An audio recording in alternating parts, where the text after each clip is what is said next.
2026 সালের বিধানসভা নির্বাচন দোরগোড়ায়। এই নির্বাচনকে পাখির চোখ করে তৃণমূলের পক্ষ থেকে মঙ্গলবার বিকেল 5:30 নাগাদ মাথাভাঙ্গা 3 নম্বর ওয়ার্ডে দেওয়াল লিখনের মাধ্যমে প্রচার শুরু করা হলো। এদিন এই দেওয়াল লিখনেই উপস্থিত ছিলেন মাথাভাঙ্গা পুরসভার চেয়ারম্যান প্রবীর সরকার, তৃণমূল শহর ব্লক কমিটির সভাপতি বিশ্বজিৎ রায়, ভাইস চেয়ারম্যান বিশ্বজিৎ সাহা প্রমুখ।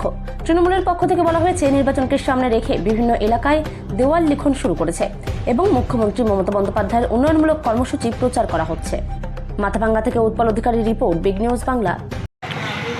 দেখেন, আপনারা জানেন যে নির্বাচন প্রায় আমরা খুব কাছাকাছি নির্বাচন ঘোষণা হবে।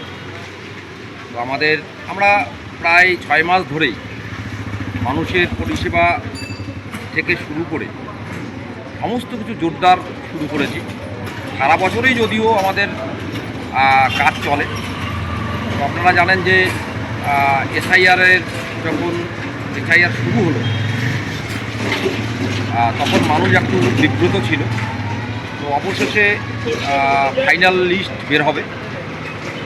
তো ফাইনাল লিস্ট বের হওয়ার পরেই হয়তো ইলেকশন কমিশন পশ্চিমবঙ্গের বিধানসভা ঘোষণা করবে। তো আমরা এই বিধানসভার প্রস্তুতি হিসাবে আমরা মাথাভাঙ্গা শহর জুড়ে, মাথাভাঙ্গা শহর ব্লক তৃণমূল কংগ্রেসের পক্ষ থেকে ওয়াল লিখন আমরা শুরু করেছি। তো সেই ওয়াল লিখনের আজকে আমরা প্রথম এখানে উদ্বোধন করলাম 3 নম্বর ওয়ার্ডে। আমার সাথে আমার পৌরসভা মিউনিসিপ্যালিটির চেয়ারম্যান মাননীয় প্রবীর সরকার আছে, উপপৌরপতি বিশ্বজিৎ সাহা সহ শ্রমিক সংগঠনের সুজিত সাহা এবং আমাদের কাউন্সিলররা আছে।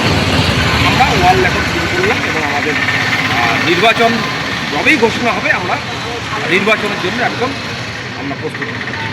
তার মানে নির্বাচনের জন্য কি প্রচার শুরু হয়ে গেল?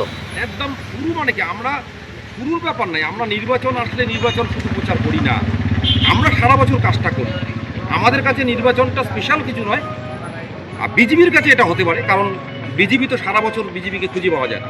ওই এখন দেখবেন মাঝে মাঝে বের হবে ওয়াল লিখন, তারপরে 2-1টা পোস্ট, কিন্তু আমরা সারা বছরই মানুষের সাথে থাকি আছি। সেই মানে যেহেতু নির্বাচন আসবে সেই কারণে আমরা সারা মাথাভাঙ্গা জুড়ে আমরা সহল দেওয়াল লিখনের একটা প্রস্তুতি হিসেবে আজকে আমরা